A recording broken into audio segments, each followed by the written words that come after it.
Next experiment voltmeter. ವೋಲ್ಟಮೀಟರಲ್ಲಿ ನಿಮಗೆ tabular column ಇಲ್ಲ, main observation part.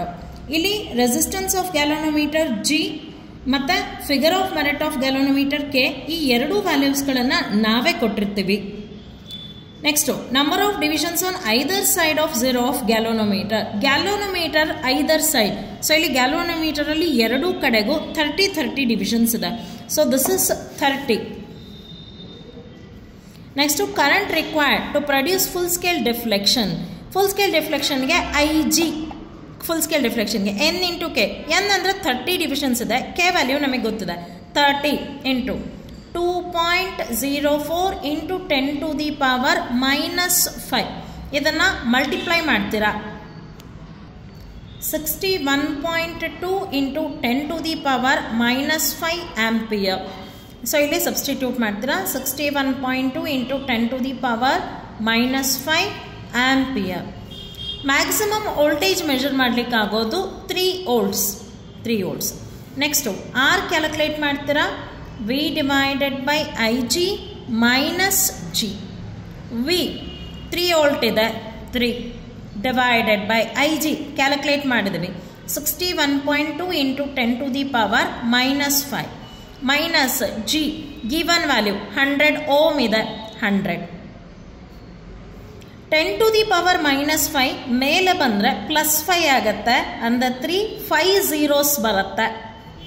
Divided by 61.2 minus 100. ಇದನ್ನು ಕ್ಯಾಲ್ಕುಲೇಟ್ ಮಾಡಿದರೆ 4000. ಇದನ್ನು ಡಿವೈಡ್ ಮಾಡ್ತೀರಿ, 100ಅನ್ನು ಸಬ್ಟ್ರಾಕ್ಟ್ ಮಾಡ್ತೀರಿ, 4800.1 ಸಮಥಿಂಗ್ ಬರುತ್ತೆ ಓಮ್. ಸೊ ರೆಸಿಸ್ಟೆನ್ಸ್ ಆರ್ ಸಿಕ್ಕಿದೆ. ನಾವು ಕನೆಕ್ಷನ್ಸ್ ಸರ್ಕ್ಯೂಟ್ ಅಬ್ಸರ್ವ್ ಮಾಡ್ತೀರಿ. ಸರ್ಕ್ಯೂಟಲ್ಲಿ ಇನ್ಸ್ಟ್ರೂಮೆಂಟ್ಸ್ ಹೇಗಿದೆನೋ ಅದೇ ಥರ ಅರೇಂಜ್ ಮಾಡ್ಕೊಳ್ರಿ. ಫಸ್ಟು ಬ್ಯಾಟರಿ, ಗ್ಯಾಲ್ವನೋಮೀಟರ್ ಪಕ್ಕದಲ್ಲಿ resistance box, voltmeter, rheostat. Positive of the ಬ್ಯಾಟರಿಯಿಂದ ಅಬ್ಸರ್ವ್ ಮಾಡಿ 3 ವೈರ್ಸ್ ಬಂದಿದೆ. ಒಂದು ರಿಯೋಸ್ಟಾಟ್ ಲೋಯರ್ ಎಂಡ್, ಒಂದು ಗ್ಯಾಲ್ವನೋಮೀಟರ್, ಒಂದು voltmeter positive. So battery positive ಇಂದ 3 ವೈರ್ಸ್ ಇದೆ. ಒಂದು rheostat lower end,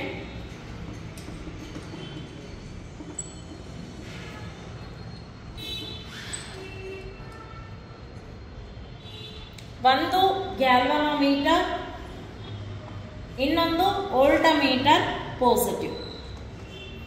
next galvanometer remaining ಎಂಡಿಂದ ರೆಸಿಸ್ಟೆನ್ಸ್ಗೆ, ರೆಸಿಸ್ಟೆನ್ಸ್ ಆರ್.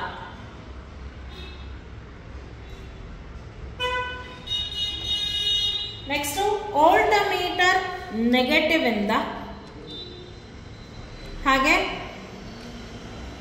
ವೋಲ್ಟಮೀಟರ್ ನೆಗೆಟಿವ್ ಇಂದ, ಹಾಗೆ ರೆಸಿಸ್ಟೆನ್ಸ್ ಇಂದ.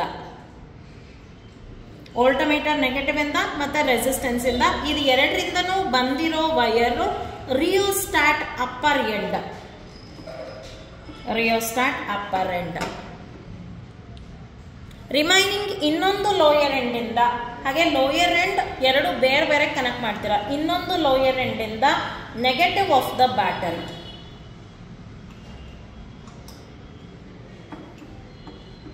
ಇನ್ನೊಂದು ಲೋಯರ್ ಎಂಡ್ ಇಂದ ನೆಗೆಟಿವ್ ಆಫ್ ದ ಬ್ಯಾಟರಿಗೆ ಕನೆಕ್ಟ್ ಆಗಿದೆ. ಅಂಡ್ ರಿಮೆಂಬರ್, ನಾವಿಲ್ಲಿ 3 ವೋಲ್ಟ್ಗೆ ಮೇಂಟೈನ್ ಮಾಡೋದ್ರಿಂದ 2 ವೋಲ್ಟ್ ಇಟ್ಟರೆ 3 ವೋಲ್ಟ್ ಸಿಗಲ್ಲ ನನಗೆ. ಬ್ಯಾಟರಿಯಲ್ಲಿ 4 ವೋಲ್ಟ್ನ ಮೇಂಟೈನ್ ಮಾಡ್ತೀರಿ. ಬ್ಯಾಟರಿಯಲ್ಲಿ 4 ವೋಲ್ಟ್ ಇರುತ್ತೆ. ನಾವು ಸ್ವಿಚ್ ಆನ್ ಮಾಡಿ. ಹಾಗೆ ಸ್ವಿಚ್ ಆನ್ ಮಾಡ್ಲಿಕ್ಕೆ ಮುಂಚೆ ಎಷ್ಟಾದರೂ ಸ್ವಲ್ಪ ರೆಸಿಸ್ಟೆನ್ಸ್ನ ತೆಗೆದೇ ಸ್ವಿಚ್ ಆನ್ ಮಾಡ್ರಿ. ಸ್ವಿಚ್ ಆನ್ ಮಾಡಿದ್ರೆ ನಮಗೆ ಗ್ಯಾಲ್ವನೋಮೀಟರ್ಲಿ ಫುಲ್ ಸ್ಕೇಲ್ ಡಿಫ್ಲೆಕ್ಷನ್ ಇದೆ. ರಿಯೋಸ್ಟಾಟ್ ಅನ್ನ ವೇರಿ ಮಾಡಿ, ವೋಲ್ಟಮೀಟರ್ ಅಲ್ಲಿ 3 ವೋಲ್ಟ್ಸ್ ನ ಬರೆಸ್ತೀರಾ. ರಿಯೋಸ್ಟಾಟ್ ಅನ್ನ ವೇರಿ ಮಾಡಿ ವೋಲ್ಟಮೀಟರ್ ಅಲ್ಲಿ 3 ವೋಲ್ಟ್ಸ್ ಬರೆಸ್ತೀರಾ. ವೋಲ್ಟಮೀಟರ್ ಅಲ್ಲಿ 3 ವೋಲ್ಟ್ ಇದೆ.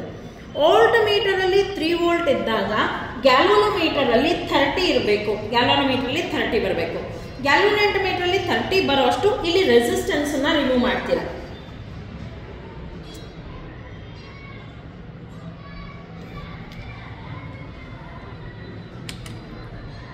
ಓಕೆ, ನಾನಿಲ್ಲಿ ರಿಮೂವ್ ಮಾಡಿರೋ ರೆಸಿಸ್ಟೆನ್ಸ್ 5200 ಇದೆ. 5200 ಇದೆ. ನೀವು ಎಷ್ಟು ರೆಸಿಸ್ಟೆನ್ಸ್ ರಿಮೂವ್ ಮಾಡಿರ್ತೀರೋ ಅಷ್ಟೇ ಬರೀತೀರಿ. ನಮಗೆ ಕ್ಯಾಲ್ಕುಲೇಟೆಡ್ ವ್ಯಾಲ್ಯೂ 4800 ಓಮ್ ಇತ್ತು, ಸಾರಿ 801 ಓಮ್ ಇದೆ. ಇಲ್ಲಿ ಬಂದಿರೋದು 5200 ಇದೆ. So 5200 observed value. ಇದು ಸೇಮ್ ಬರ್ಲೂಬಹುದು, ಬರ್ದೇನೂ ಇರ್ಬೋದು. ನಿಮಗೆ ವ್ಯಾಲ್ಯೂ ಇದು 3 ವೋಲ್ಟ್ ಇದ್ದಾಗ, ಇದು 3 ವೋಲ್ಟ್ ಇದ್ದಾಗ, ಓಕೆ, ಇದು 3 ವೋಲ್ಟ್ ಇದ್ದಾಗ, 3 ವೋಲ್ಟ್ ಇದ್ರೆ 3 ವೋಲ್ಟ್ ಇದ್ದಾಗ ಗ್ಯಾಲೋನೋಮೀಟರ್ ಅಲ್ಲಿ 30 ಇರಬೇಕು. 30 ಬರಲಿಕ್ಕೆ ಎಷ್ಟು ರೆಸಿಸ್ಟೆನ್ಸ್ ಬರುತ್ತೋ ಅದನ್ನು ಅಬ್ಸರ್ವ್ಡ್ ವ್ಯಾಲ್ಯೂ ಬರೀತೀರಾ.